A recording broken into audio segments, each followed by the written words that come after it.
From UFOs to psychic powers and government conspiracies, history is riddled with unexplained events. You can turn back now or learn the stuff they don't want you to know. A production of iHeartRadio.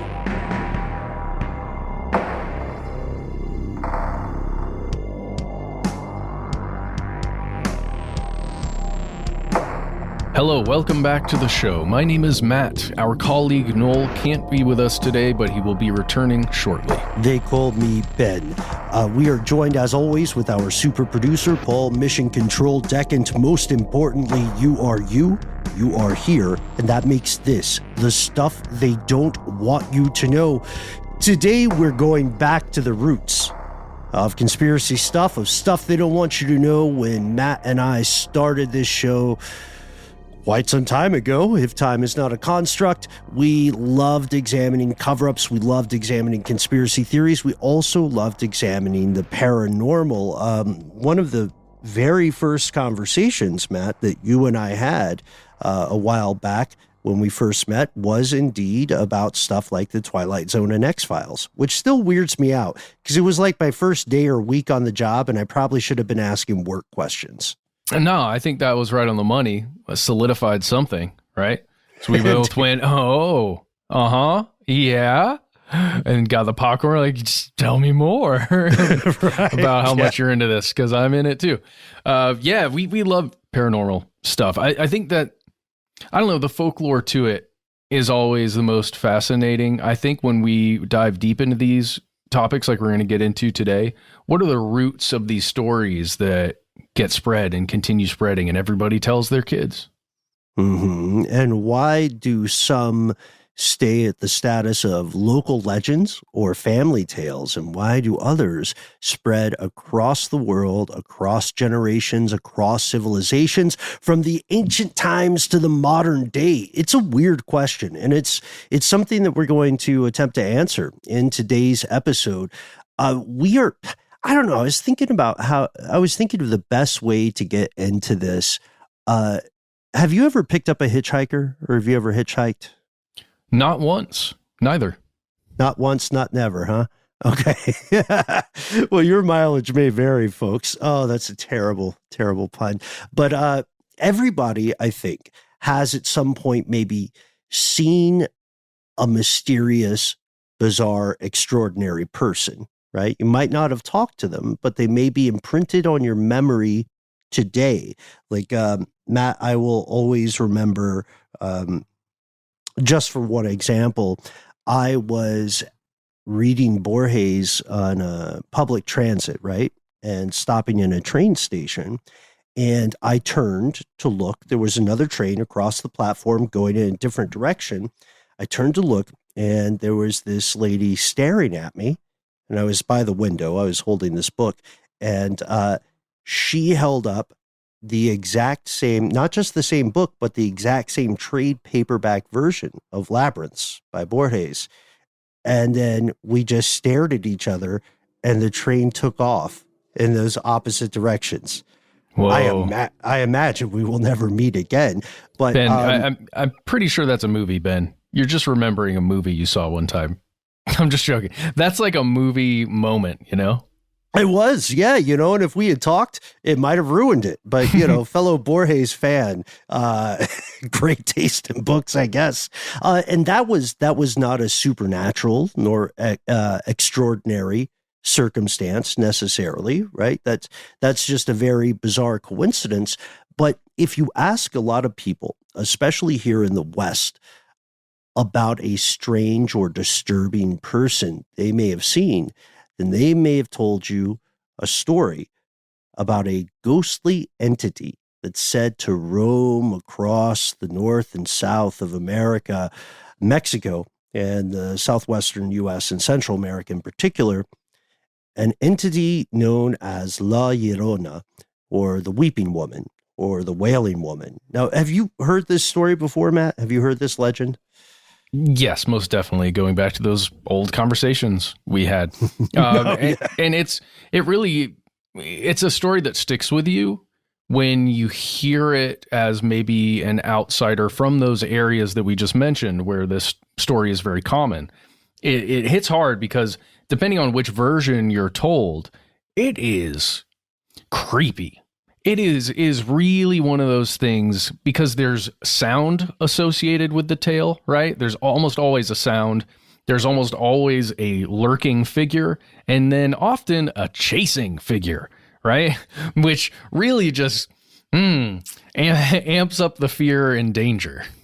Yeah. And, as we've said before on Stuff They Don't Want You to Know, just as a disclaimer, regardless of your personal beliefs or experiences with the supernatural, whether or not you believe in ghosts, if you are in an unfamiliar territory and someone tells you sincerely that a place is haunted, just don't go. You know what I mean? Don't be that guy in the movie. Just don't mess with it. Well, yeah, and that's a really good point, too, because even if it's not something paranormal, maybe there are tales about it being haunted because there's a person or a bad group of people around there that are blamed, or are a part of this thing that becomes a tale. You never know. You never know. You never know. Like that old, it's not that old, that documentary about a supposedly haunted, abandoned mental facility. Session 9? No, it turned out to be true, though. It turned out to be partially based in truth. There was a former resident. I want to say it started with a B. I can't remember. Anyway, it's like an urban legend, and the documentarians along the way found the root of the story. Well, anyway, story for another day. Gather around the campfire, folks. Here are the facts. If you're from Mexico, the U.S., Central or South America, maybe further afield these days, you've heard some version of the legend of La Llorona. Yeah, and as we said, there are many different versions of it, variations on a theme here that they continue to be told today. Let's do this. Let's give a shout out to The Weeping Woman, Encounters with La Llorona by Edward Garcia Kral and Judith Beatty, Beatty. It's got all kinds of different versions of the tale and, alleged encounters with something that is supposedly La Llorona. And again, whether it's a sound or a woman whose face is changed or something like that. But I guess let's give you a version of it so that you can have an understanding. Then we'll talk about the variations. Once upon a time, the tour guide said, back in the turn of the century, there was this little boy who lived on a farm by a lake. This was a big operation, an estate. And the boy's family had lots of servants, and his family was very rich. Being rich don't make you happy, This kid is miserable. His mother died when he was young. Because the boy was the son of the patron, the wealthy owner, and because all the other boys his age were sons of the servants, this little boy had no real friends. His father, who was a very nasty guy, wouldn't let him talk to the other kids. So this boy, he just wanders around the estate when he isn't with his tutor. His friends become the birds, the trees, the little frogs hopping along the shore. While he's distant from most things, he's a smart kid. He's heard the rumors, the things adults say when they think children aren't listening. And, it's surprising what children can understand. He hears these whispers about his old man doing things to women on the farm. It's all hushed up, and he owns the police, and sometimes the women disappear. The kid don't think much of it, but he does like the mystery. Kids love mysteries, right?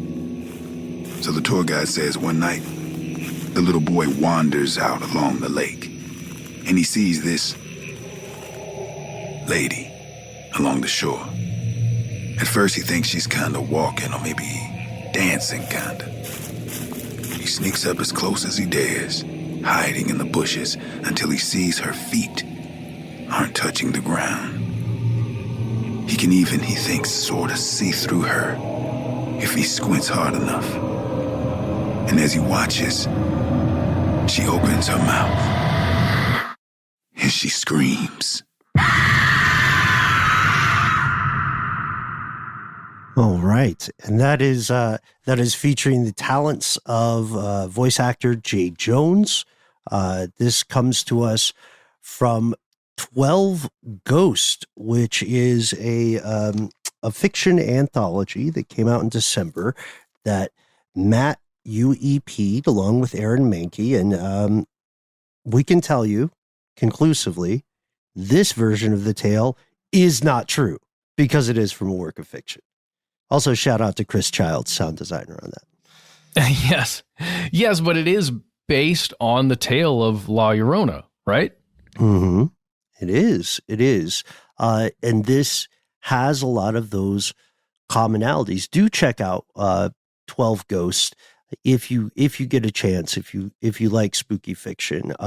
You'll notice that the character who is telling us the story pronounces it La Llorona instead of La Llorona. There's a reason for that.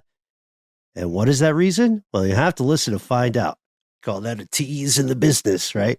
And you can find out more by going to grimandmild.com/12ghosts. That's the numbers 1, 2, and then ghosts. Perfect. And Matt, I love that you're pointing out commonalities in this, right? Because we have both read a lot of different versions of this story, and the modern ones primarily seem to focus on an indigenous American woman who has born children consensually or non-consensually with a wealthy person from Spain or someone descended from the days of Spanish contact. And this harrowing personal tragedy drives her to madness. The wealthy guy abandons her, or the wealthy guy commits murders, or the wealthy guy commits infidelity. And this character, regardless of how they find themselves there, they are consigned to a hellish afterlife where they wander along the shore of a body of water, weeping, wailing, lamenting. And then it gets worse, right? Like we were talking about this a little bit earlier. In some versions, La Llorona is not just sad, but she could also be a threat to the living. Is that correct? Yeah. But what's really important here is that in many of them, she kills her kids out of the whatever terrible situation she's in or what she's going through. Or sometimes she just goes mad and kills her children. And like, that's why she's so scary, I think, because she committed some terrible, heinous, many would say evil act, right? And then she's out there weeping, and for one reason or another, she either doesn't know that her children are dead, or she doesn't know what she did to them, right? And she's still looking for her children. And that whole like seeking out another child is a really important aspect often to the tale, because it means if you are a child and out near the lake, the water, whatever body of water it is, or just at night or 3 days after it rained, depending on which tale you've heard, she could be coming after you because she thinks you might be one of her kids. Yeah, and put yourself in the moment, folks. The first things that will happen in terms of sensory experience, you might see a distant figure, sometimes clad in white in a wraith-like wrapping of some sort, which also is older than you think. But often people hear this before they see it. They hear something that sounds like a person whose life has absolutely been broken, weeping, wailing, again, lamentation. And we're saying it again, but we want to emphasize that's why it's in the name. Yeah, I imagine if that's the first thing that happens. You're in the dark, maybe you're alone, you're just walking along a roadside, and you hear that in the distance somewhere, and it's getting louder and louder as you continue along the path, right? That alone, probably going to nope out, head the other way. I would, maybe, well, I'm not sure, because maybe it's someone in trouble. And that's where the story really kicks in too, right? Maybe there's someone in need. Maybe there's someone that you could provide help for. Maybe you see a woman, a figure in the distance that looks like they're just crying their eyes out. Would you want to provide assistance and help? A part of you probably would, right? And what if you're in a different situation? What if you just saw a woman on a park bench who seemed to be doing the same thing, right? Would you help? Mm-hmm. Yeah. And then to add to that, you can see this idea of an explanation for an anomalous sound throughout culture.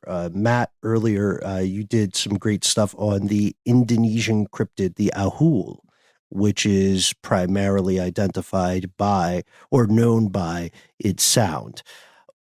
We also see that as time goes on with this story that dates at least back to the time of Spanish contact, we see that the story has evolved. It's merged with other stories that were once separate, but had enough in common that over the great game of telephone, they got kind of, they got multiversed. They got adapted and revised, right? And this kind of practice, this syncretism, has happened way, way, way before Rick and Morty or Marvel films. One thing that you might be hearing, fellow listeners, about the basic La Llorona story, you might say it's missing a few parts. Doesn't she interact with people in other ways? You may have heard a more recent version that picks up the story of the ghostly hitchhiker, another very popular one in the West. Yeah, we've talked about this one briefly in a couple other episodes, but it's just the concept where a person is picked up, a hitchhiker, often a woman. So like you can kind of see where maybe there was some transition there into this story. Often a woman who's picked up by just a driver, any old driver, you probably. That's the idea, right? When you're hearing the story, maybe it's you picking up a hitchhiker. This person gets in the car, rides with you for a while until you reach the destination where they've asked you to go, and you turn back as the driver and there's no passenger anymore. And you're like, oh, that's weird. She was in here. We haven't opened the doors. And then you find out through one means or another that, oh, the person you're describing has been dead for like 12 years. Mm-hmm. They drop you. You pull into the diner and the hitchhiker's gone. And they say, oh, that's right. It's May 14th. It wasn't 35 years ago. Yeah. There's a great Tom Waits song that subverts this genre too, or plays with this, called Big Joe and Phantom 309. Won't spoil it for you, but if you like this kind of story, this is a good one. There's also Pee-wee's Playhouse, or Big Adventure. Pee-wee's, one of Pee-wee's does something like that. There's an entire episode from the new series of Unsolved Mysteries that deals with this happening in Japan. A specific version of the vanishing hitchhiker. We should totally do urban legends in Japan. There's some pretty fascinating stuff there. And I love the way you set the stage here, man, because we know there are variants of this as well, right? There might be a physical object left behind. In older stories, it was 2 silver coins, like you would put over your eyes at a burial traditionally. It's a little on the nose. But then there might be like a book, a scarf. Scarves are very popular. The protagonist goes back to try to figure out who this mysterious hitchhiker is, only to find the gravestone or, surviving relatives or familiar humans. And we're quite fortunate in that the vanishing hitchhiker legend was researched extensively by a folklorist named Jan Brunvand in the 1980s. It led to his book, The Vanishing Hitchhiker, American Urban Legends and Their Meanings. And this might blow your mind, because I think it did, at least for me when I learned this. The tale of the vanishing hitchhiker is older than automobiles. There were people, it makes more sense too, because there could have been a real life event. If you're in a horse-drawn carriage, right? You pick someone up. Horses are loud, roads are rough. Maybe they ducked out and you just didn't know. And now you're thinking it's a ghost. They just left behind all their stuff. But they could have just, They could have just rolled out. Yeah, why would they leave with the stuff in the carriage, though? Come on. To prove a point. Scare somebody. Yeah, right. So horse-drawn carriages, that's where the ghostly hitchhiker comes back. And the ghostly hitchhiker idea, a stranger ill met on the road, is a very ancient story. But this one has become one of the most popular American ghost stories because it keeps showing up in oral tradition and popular media. There are even police reports that appear to be at a loss to explain how a hitchhiker was there one moment, gone the next. Also, while we're at it, shout out to Jan Brunvand for being a huge part of coining the term urban legend. And he really, he put some gas in the tank of academic studies of folklore. So credit where it's due. Thank you. Thank you, Sir Brunvand. Right. And like, so I think we've established too that the vanishing hitchhiker overwhelmingly often is a woman or female identifying person who has met with misfortune. So it's not too surprising, I would argue, that the hitchhiker and the weeping woman have enough commonality to at some point converge. Sure. Well, why not throw in the hairy hand? Remember that one? Why not? Do the hairy hand. Do the hairy hand one while we're by the campfire. I think we did a whole episode on that, or at least I think the hairy hands, right? They grab the wheel, and they turn the and it's right around the time cars come out. Yeah, mm-hmm. Why not?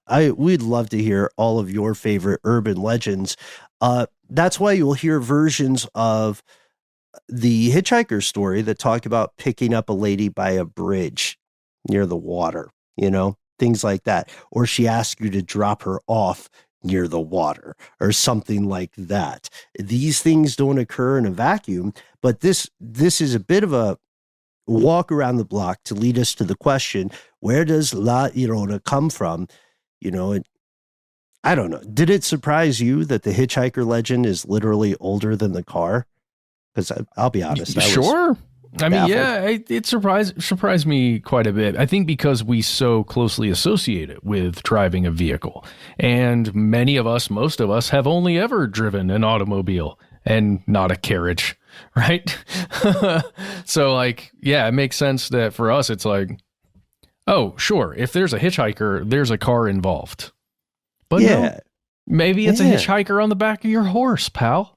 Yeah. Yeah, that's a good point. It's kind of like if you heard a spooky story about an astronaut, you would assume there was a spaceship involved at some point. Probably. Yeah. Yeah. I like that. This is very real. Yeah, probably. I don't know. But so with all this in mind, when we ask where this story, this legend of La Llorona comes from, then what we learn is the story is much, much older than anyone might have imagined. We're going to take a quick break here, a word from our sponsor, and then dive in to the roots, the ancient roots of this story.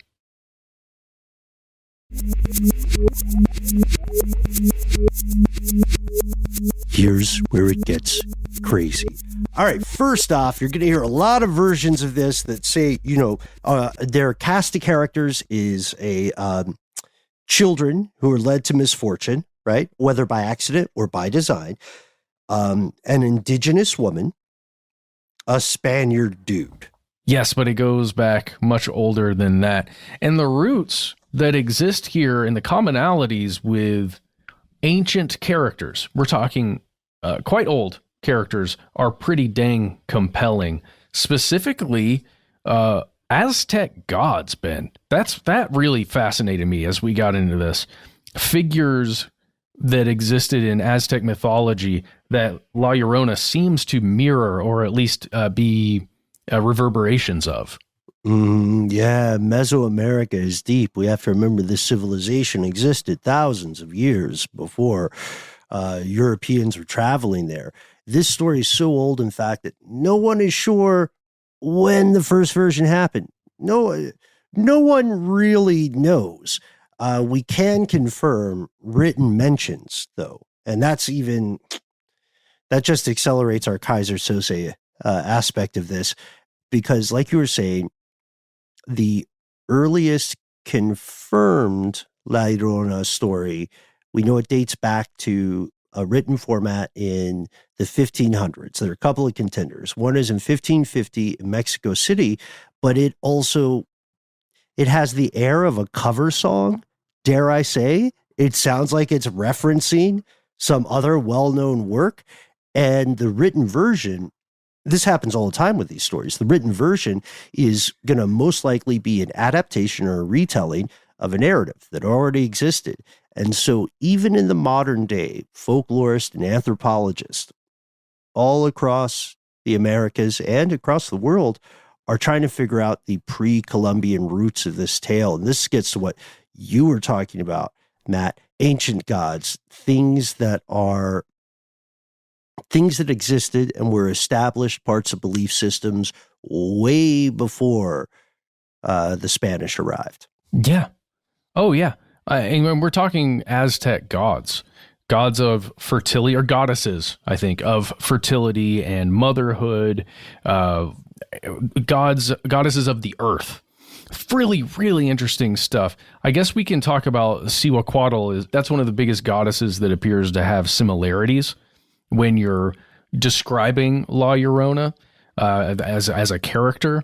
She was a goddess of motherhood, and she did some things that were pretty similar to La Llorona. Yeah, as a protector of children, and also as a... all right, I'm going to say something that's kind of weird, and a lot of people might not be aware of this, but from the sources that I read, often in the Aztec belief system, accidents did not exist, such that if, for instance, you and your buddies are out hunting in the woods and you accidentally injure one of your compatriots, the legal system at the time treats you as though you did it on purpose, because accidents do not exist. So this gets really complicated. We're talking about accidents that befell children.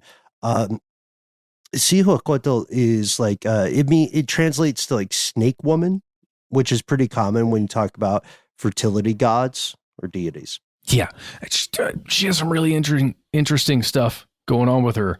So I want to get into another piece of the La Llorona story that exists in some versions of the tale.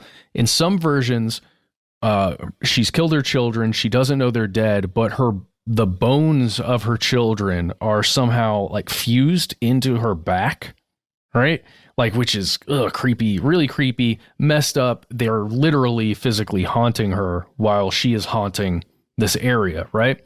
But Cihuacuatl, part of one tale about her is that she worked with Quetzalcoatl, who was like, I this is not correct, but in my mind, I think about Quetzalcoatl as like the Zeus of Aztec world, like the over god. Maybe I'm just completely wrong. That's how I visualize it.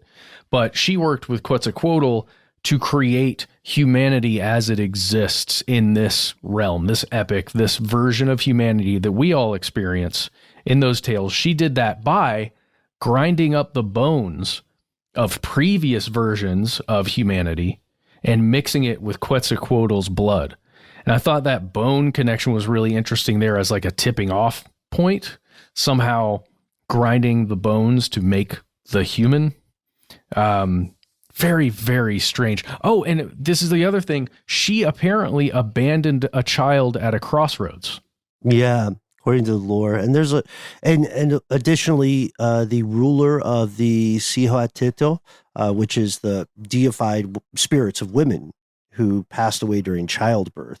And Quetzalcoatl is very interesting to me as the plumed serpent and, the patron god of the priesthood and learning. So they're generative deities, but, all deities, virtually all deities, end up being sources of potential destruction if they're sources of great generation, if they're great generative forces. Yeah, absolutely. But again, like Cihuacuatl is thought to go back to that crossroads that I just mentioned, Ben, and cry, weep loudly. Mm-hmm. Sound familiar? Nailed it. Yeah. And Cihuacuatl is not the only Aztec goddess that has things in common with this stuff. There's another one, isn't there? Like Coatlicue or something like that? Mm-hmm. Yeah, also known as Our Lady Mother or Tenantzi. It functions as both a significant maternal figure and as a monster who devours filth and sin. So this story, La Llorona, is much, much older. Like it also, okay, fast forward, the Spanish conquistadors come, right? And a real life tragedy plays a huge role in the modern version of La Llorona. It's La Malinche, who is a Nahua woman who was enslaved by the Spanish and worked directly with the infamous Hernan Cortez. This is kind of a Pocahontas vibe. So this is a real historical figure, as far as we can tell, born sometime around 1500 and dying in her late 20s, most likely sometime around February of 1529. And just like the tragic real life character of Pocahontas, or not character, the real life person, Pocahontas, La Malinche she's an interpreter, she's an advisor, she's kind of a fixer as the Spanish go around contacting and conquering, and infecting native peoples.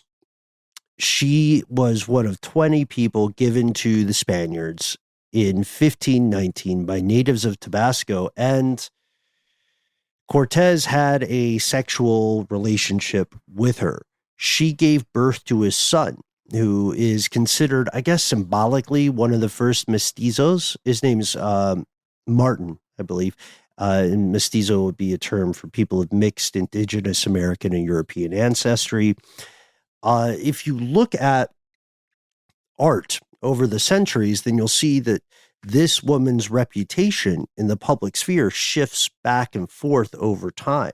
She is she's an archetype now, right? There are a lot of conflicting views about her. There are paintings or works of art depicting her that have been moved according to protest, and she's often compared in literature to the real life La Llorona, and maybe with her forced cooperation with the Spanish, maybe she abandoned Mesoamerica. Maybe that's the abandoned child here. It gets complex and symbolic, but we do have to mention her because she's associated with it now. But if you dive deeper, right, we have to remember she is almost certainly not the original source of the legend. We can say, based on that one text we mentioned, right, she's born in 1550. This story is around, right? We know that people already were telling this story, and this becomes a kind of cognitive hook upon which to hang the tale. But we also know that there was another text called the Florentine Codex sometime in 1519. This is around. And this neither of these, by the way, ever use the phrase La Llorona, but they have some very, maybe a bit of wordplay here, but some very revelatory, highly dramatic language about a great catastrophe or disaster. And in the Codex outlays a series of omens that the locals can use to tell when trouble is coming. And I think we draw special attention to the sixth omen. Yeah, I just read it here. Quote, "The sixth omen was that many times a woman would be heard going along weeping and shouting. She cried out loudly at night, saying, 'Oh, my children, we are about to go forever.' Sometimes she said, 'Oh, my children, where am I to take you?'" That's interesting.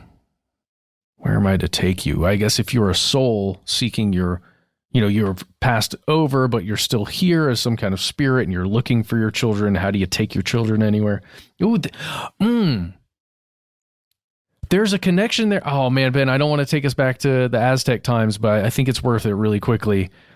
Back to Cihuacuatl. At the time when the in the Aztec civilization, women who were going through childbirth were considered warriors, right? If you're going through that battle of bringing life into this plane, you're considered a warrior. And if you happen to die in childbirth while fighting that fight, you as a mother were celebrated as a fallen warrior. And there was, I forget the term for it, there's a specific term for women who died during childbirth, and they were thought to haunt crossroads and look for children to steal them, because they never got to experience being a mother. They, like, perhaps they gave birth to a child and it survived, but they never got to experience it. So then they haunt those crossroads to find a child, like you probably. Sorry, just thought about that again.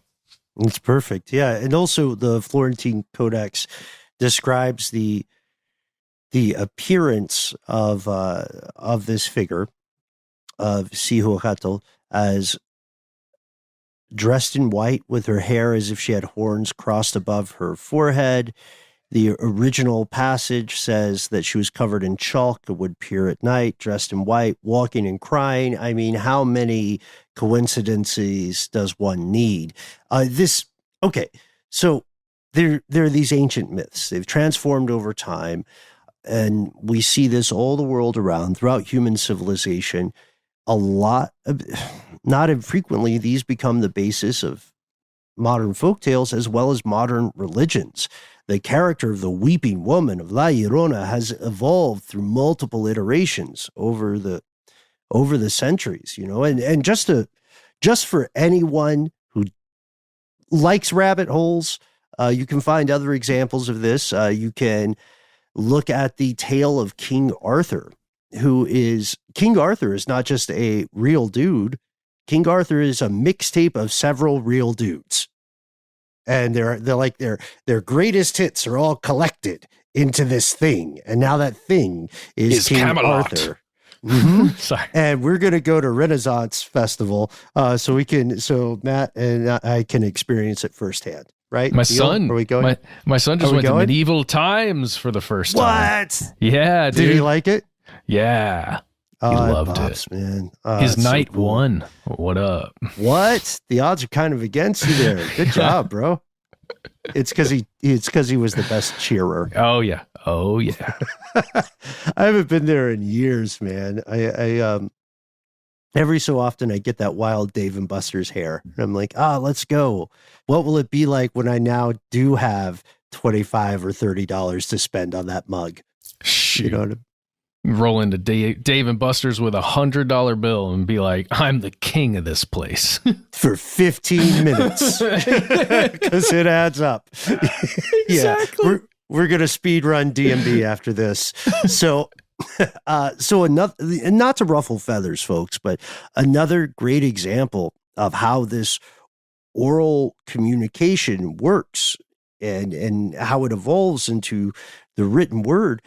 Just look at the early works of Christianity, right? In the very beginning, when people are still kind of creating the authorities to decide what is or isn't officially part of the Bible, what stories or anecdotes do or do not belong in there, you're going to see a lot of stuff that comes from other belief systems. Maybe they pre-exist and they got translated into Christianity. Maybe they... there are a lot of, no, wait, but this is totally our thing moments in organized religion. And there's another local example, and we'll keep this brief because you've heard about it if you listen to the show for a while. There are folk saints. Saint Simon is one. Saint Simon or Mashimon is a folk saint who exists in various forms, aspects, and iterations in the Guatemalan highlands. And his true background was obscured for a long time. If you do the digging, you see that before the Spaniards, before all this cross-cultural contact and conflict, the entity called San Simon was actually a kind of mom, a sort of a trickster mountain god responsible for floods and earthquakes and thunder and so on. That's the interesting thing about these stories. They're palimpsest. And if you peel back the layers, you're going to find, just like paint on a wall, you're going to find another couple of hues and shades beneath.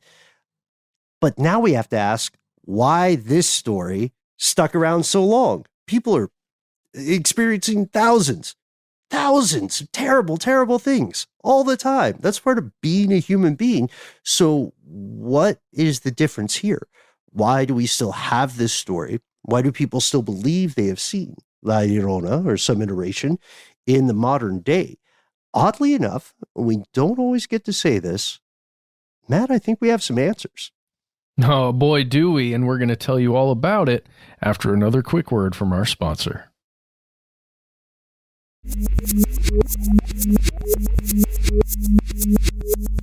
All right, so why though? Oh, you're asking me. I'm asking you. Yeah. I don't know. All right, cheers. I'm drinking Gatorade, you're drinking orange juice. Yeah, trying to get my stomach right. Trying to get my stomach right. Oh, sorry. Perfect.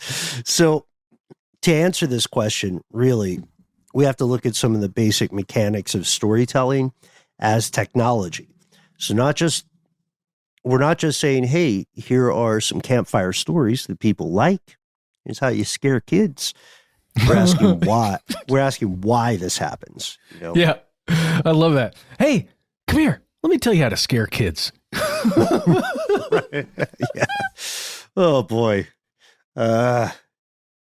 Yes. Okay. So one thing we know is that people in general love connecting, right? All people have what's sometimes called main character energy.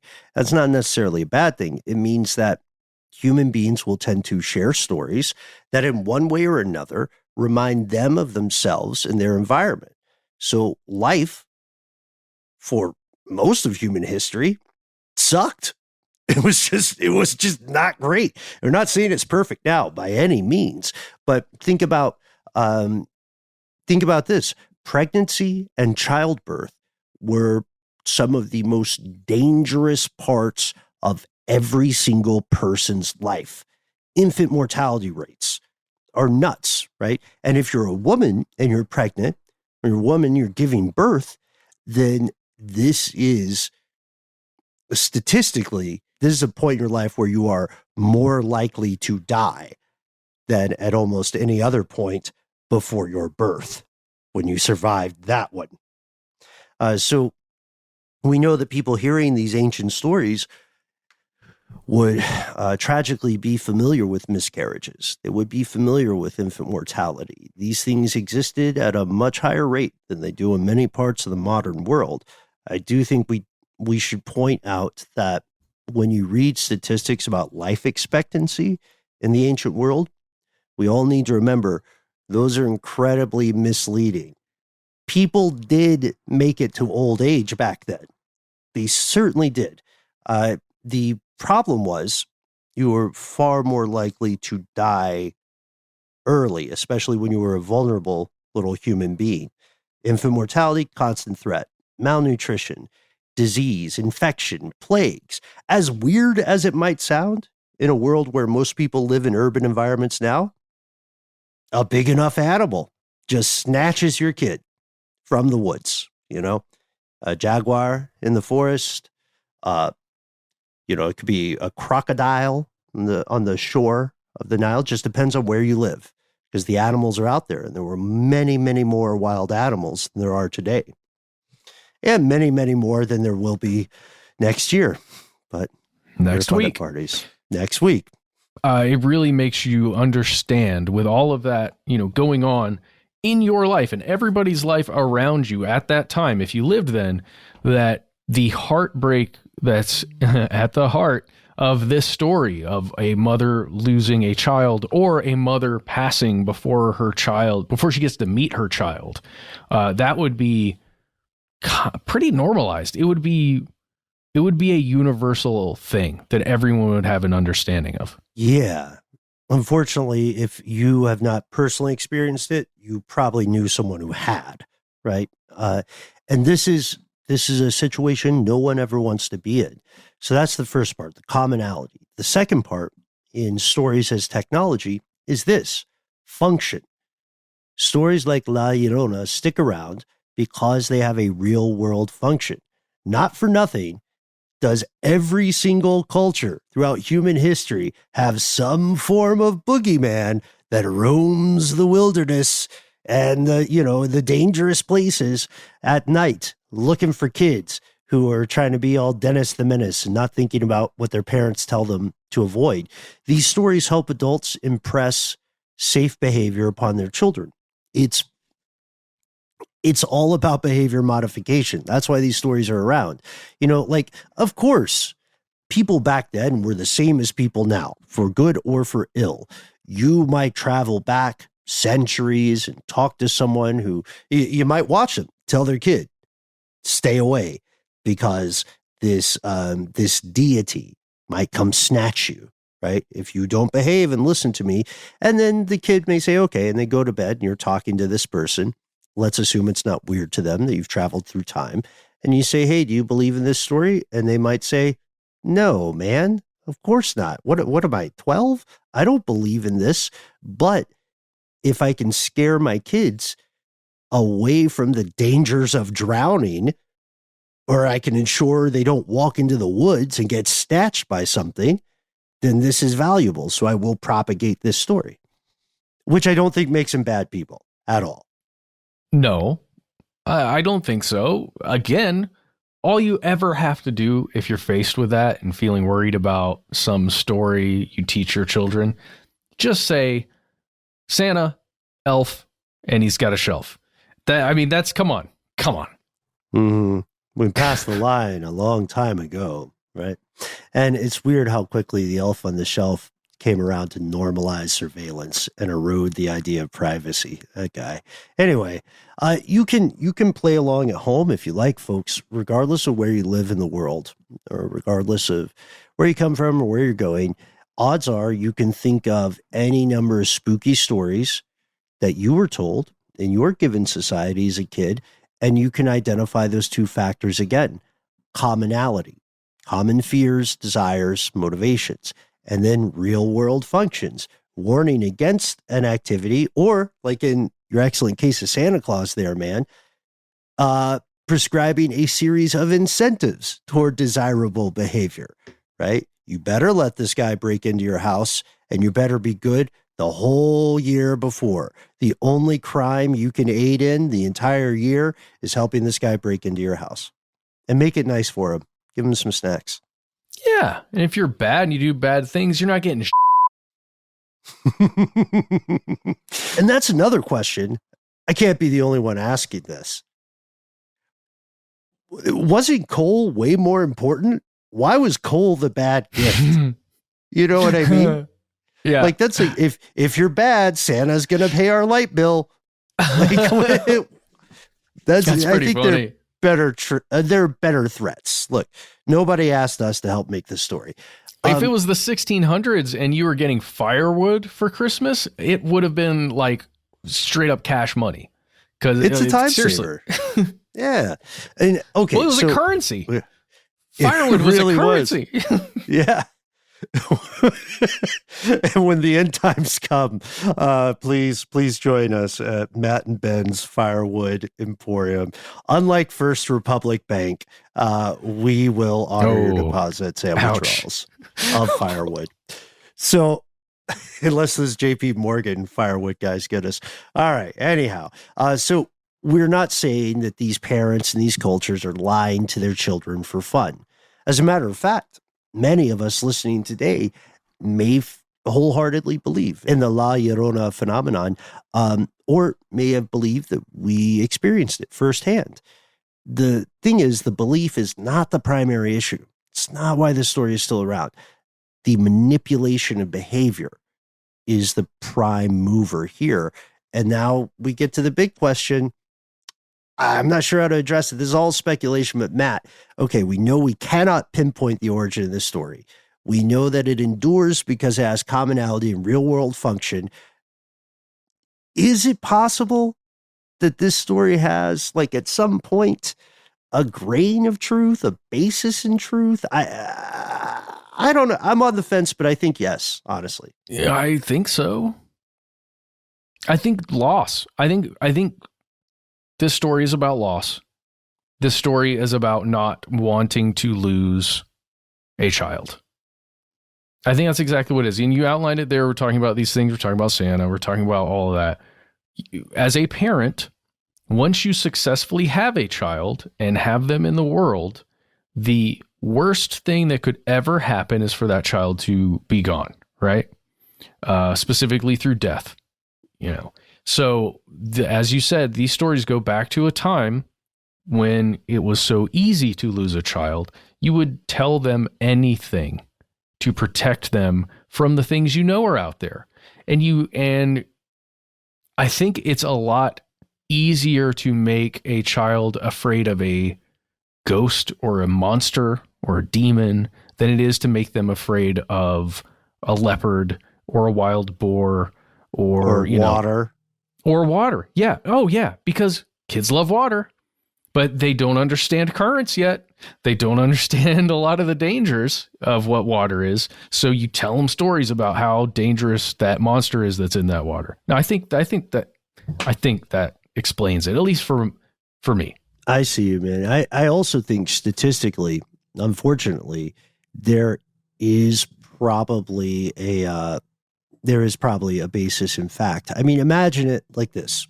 Sometime before the dawn of global communication, you are walking around. You're somewhere out there in the world, walking along the water, evenings drawing on perhaps.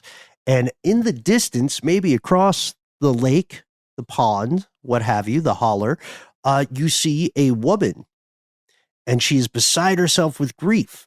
As a matter of fact, you may have heard her before you saw her because she's very distant, and you can't make out what she's saying, but she's clearly having a terrible, terrible day. You can tell that she's wailing.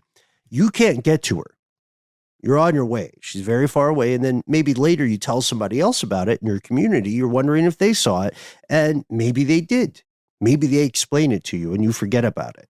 Or maybe someone just remembers the story, and then days, months, years, decades later, they see something very similar. Ticks all the boxes. Single individual, probably a woman, screaming. There have been deaths of children recently. And you start to wonder if this is related to that story you heard earlier. This is how these stories begin. It's the great game of telephone.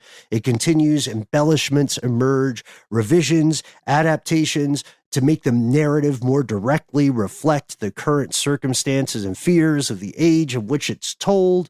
You know what I mean? Like, I honestly, I wonder how long we have as a society before Santa's bad gift becomes something else.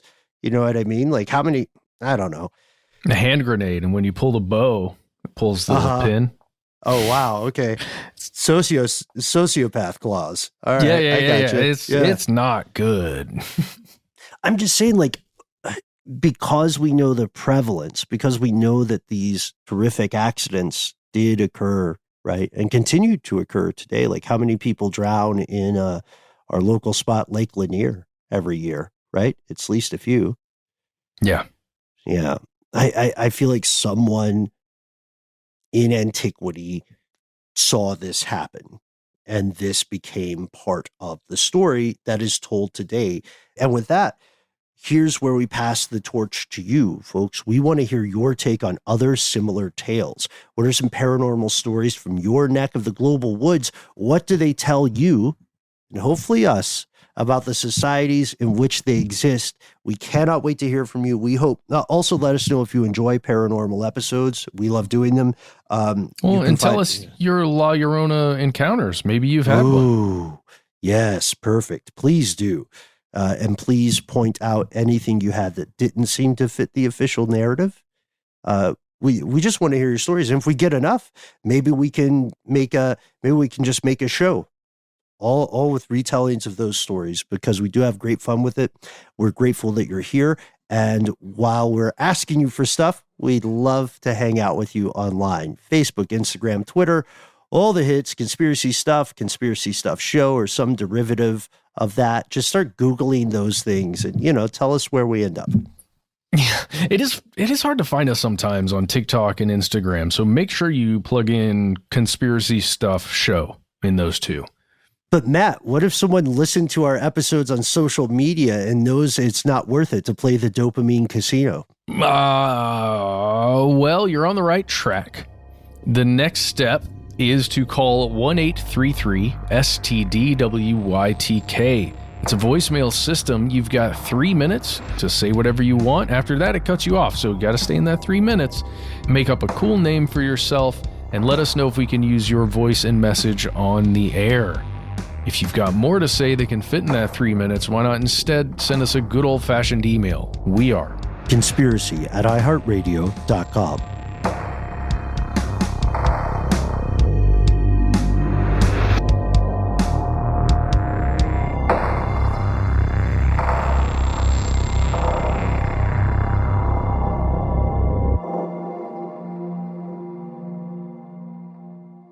Stuff They Don't Want You to Know is a production of iHeartRadio. For more podcasts from iHeartRadio, visit the iHeartRadio app, Apple Podcasts, or wherever you listen to your favorite shows.